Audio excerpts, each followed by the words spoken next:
All right, God bless you, Bermuda.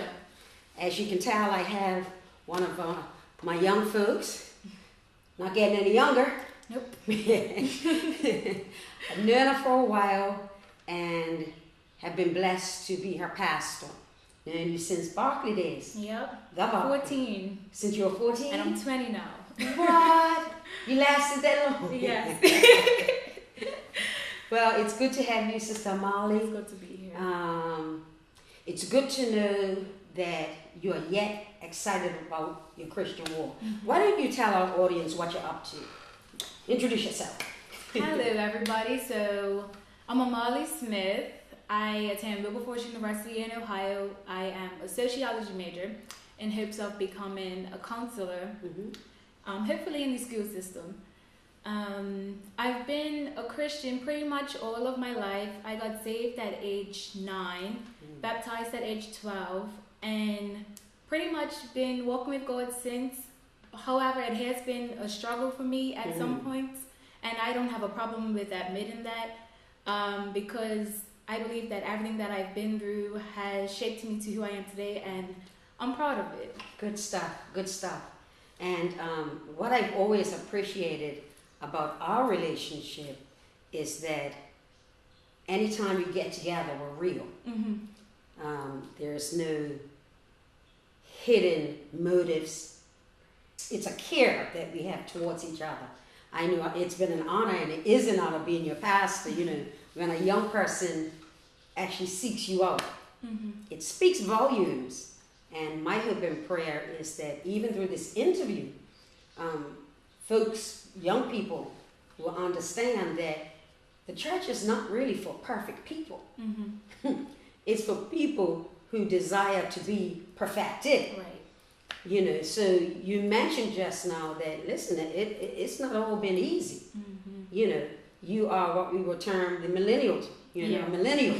You know, during this very fast-paced time, this is your season. This is the time that you've been brought up in, and so much is going on in the world that it can be a challenge to those who desire to walk with God.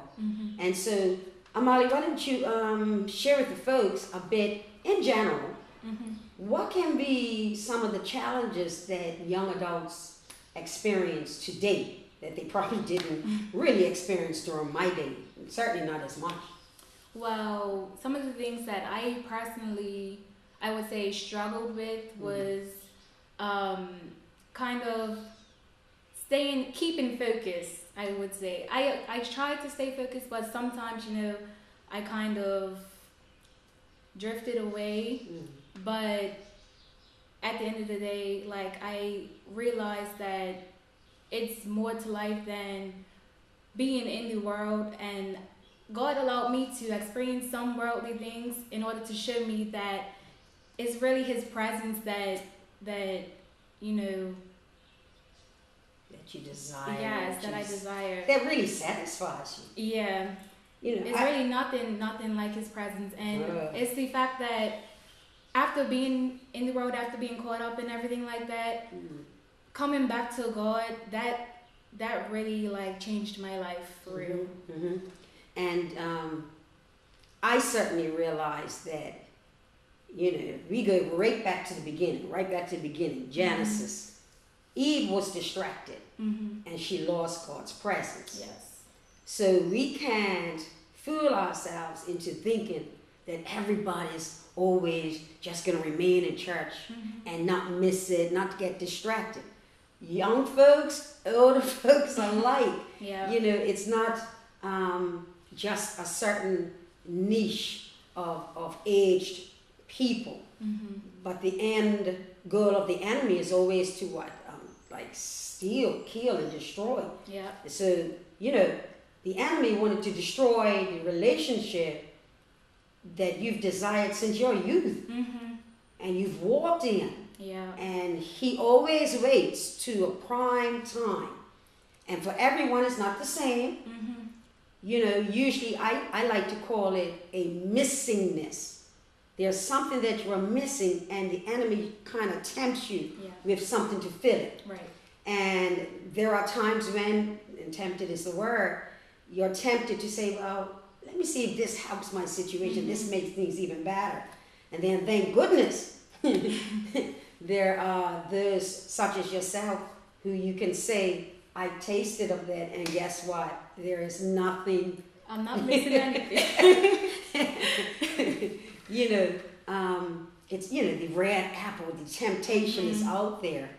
And now you can say at a greater level than before, I prefer God's presence. Yeah, for sure. I don't want to risk anything else. It's as a pastor, it's not the easiest thing to see your children, your sons and daughters in the ministry, young people that you've raised up and that you've spoken over their lives. I've spoken over your life, and I ain't the first person because you're just absolutely, you exude purpose and destiny. And so as a pastor, when I see members, young people, and I see they're going astray, sometimes God would have me to speak to it right there and then. And then other times it's like he says, no, let them experience it. And they will come running after my presence. And that's exactly what happened. Yeah. So talk to the people then about what does it feel like, well, first, outside of his presence, when it really hits you, and then what it feels like when you reconnect with God. Okay, so I would say for about 2 years ago, I started to notice personally that I was starting to drift away, and it wasn't intentional, but it happened. And so, like, experiencing all the things that I experienced, it was almost like I was empty. I definitely felt empty, and I definitely felt like nothing, like God took away his presence from me. Wow. And that really hit me. And I realized actually this year in March that I actually wanted to get back to where I was before that happened. Like, I really started missing how I felt when I had God's presence with me. And so I started to pray, and I started to ask God to remove some people from my life that weren't beneficial for me and didn't have the same mindset as me. And literally he did that like that. And it honestly, it amazed me, like the fact that he still heard me even though I wasn't necessarily living a life that was pleasing to him. So that really, like, I was in tears. That it's precious, God doesn't throw us away. And he knows what he's placed in you. Yes. And my firm belief, and I've actually been having this thought over the last couple of weeks, as much counseling and meeting that I do with people, rather than them meeting with me and that being their purpose and their goal, when they meet with God, when they meet with Jesus, they're not going to run away from that feeling because they've run after him and not the pastor, not the preacher. And it speaks to that intimate relationship. And there is no other relationship that can complete you like a relationship with God. For sure. And that makes sense because he made us, so he knows, like the prophet Jeremiah, he knows how you're knitted. And so when you find him again, it's like welcome him, breathing a sigh of relief. Yes. Yeah. Yep. So tell me, how did you, once you reconnected with God, what are some of the things now that you began to implement or re-implement in your life so that you would now stay focused? So share with us. So firstly, I decided to get back with my prayer life, communication with God, and just for these simplest things. I started to speak to him more. I started to read my word more, and that's actually something that I personally struggled with because I'm a college student. I always thought like, you know, I ain't gonna have time to read my word. I ain't gonna have time to do this. I ain't gonna have time to do that. But God took time to wake me up. So, I personally started reading my word more, and the more I read my word, the more He started to just speak to me, and like that really blew me. Like, yeah, that's sweet. It's sweet. You know, when we give God a portion of the 24 hours, yes, sincerely give it to Him, communicate with Him, He will speak through His word. You know, I would just read one verse and then like literally all this stuff like feed on it. Yes, like you're just feeding over. You're getting more from it, and it almost like puts sunshine in your heart. Yeah. It's like a settledness, and I think this is what our young adults, our young people, and even older folks alike are missing. That settledness of knowing that they are in relationship with God. They're speaking to God through prayer, and God is speaking to them, to us, by His word or His very voice to give us instruction and encourage us. And the beautiful part, of course, being He satisfies us. Yes. You know, the longing, whatever we might have been missing, we discover, well, golly gee, apparently I can do without that. Yep. You know, it's so much that people in general, not just your age, think they need, gotta have this, gotta have that. But you truly, have everything you need. Come on. Because it's about the mind, how you think. So when you have the presence of God and He's your Father, you don't mind some things because you have His mind. And it doesn't have to be that everything's perfect, but everything's okay. Yes. Everything's getting there. And you know that you're focused and you're headed down the road of purpose, and that God has given you another opportunity to prove why He set you apart in the beginning. Because you've always been set apart. Yeah, for sure. Always been different as a child. You know, some folks don't know you're a twin. Yes.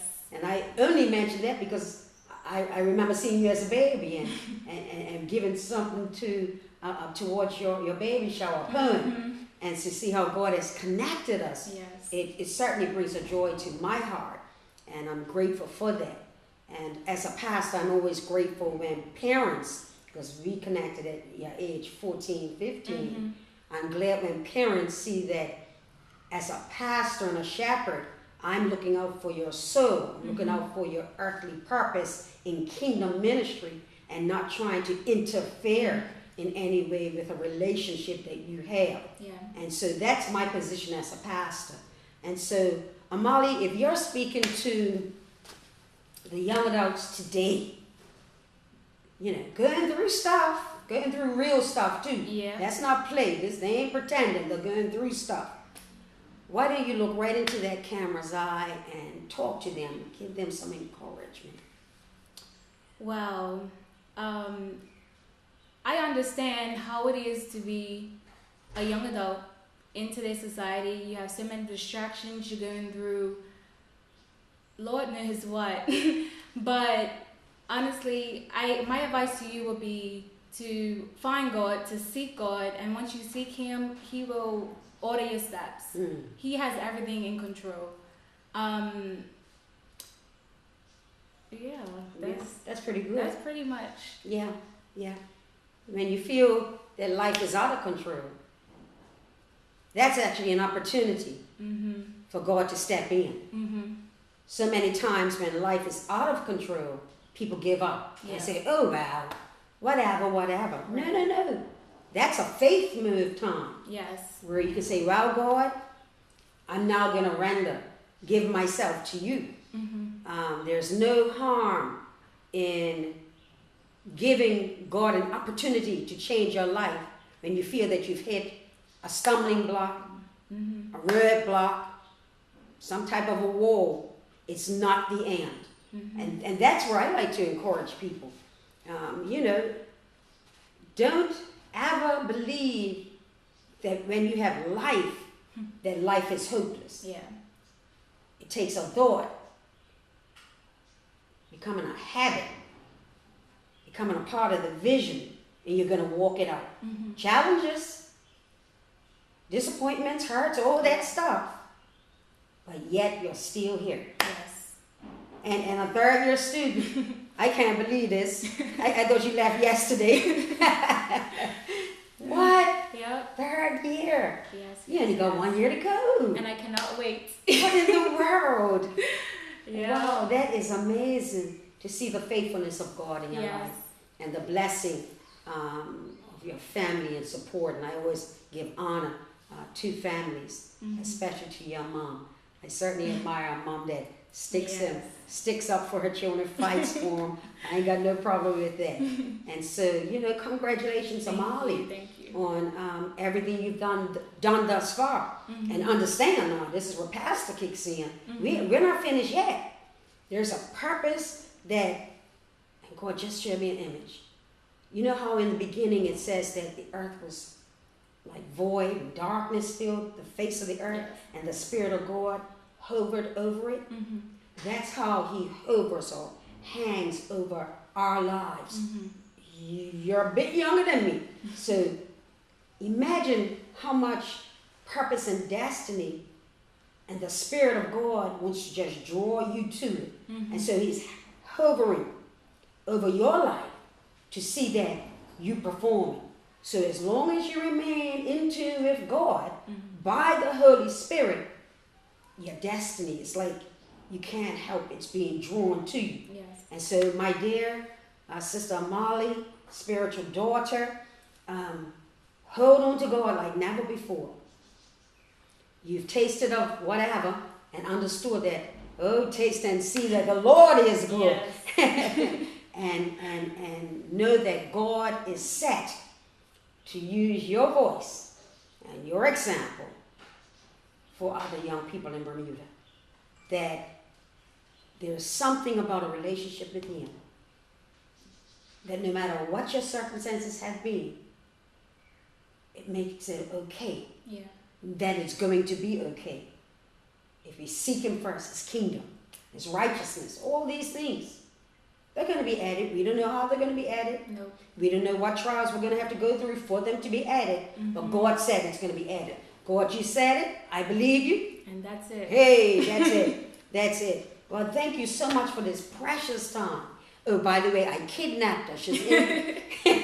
She popped in the aisle and I said, really? Pop up my house. Let's have this moment here. Yes. And it's been an honor speaking with you. And I know that you're going to encourage thousands of people by having shared from your heart. And who knows, if you've come into the kingdom for such a time as this, somebody is going to be encouraged. Amen. So Bermuda, we at Shekinah Worship Center certainly believe in grooming our young people. The standard is high, yes, but not impossible because we've got not at all. No. And not only that, truth be told, I love young people so much that even when they falter, I'm not perfect either. And so I'm always willing, come on, let's go. Let's get back on track. That's it. Yeah. The enemy didn't win, so let's get to it. And that's my heart towards Amali. So God bless you. God continue to keep you, make His face to shine upon you in everything that you do. Keep shining forth in Bermuda and way over there in the cold country. Where you at? Ohio. Ohio. Goodness gracious. It's about 30-something degrees. 30 illegal. I call that illegal weather for islanders. Yeah. But God continue to bless you. And we look forward to what God shall do. If He tarries, if He allows this earth to remain and Jesus Christ doesn't come back yet, there are plans afoot that we must accomplish because it's the mandate of the kingdom upon us. So God bless you. Let's tell the people together. Blessings abound. Awesome. Good stuff. Good stuff.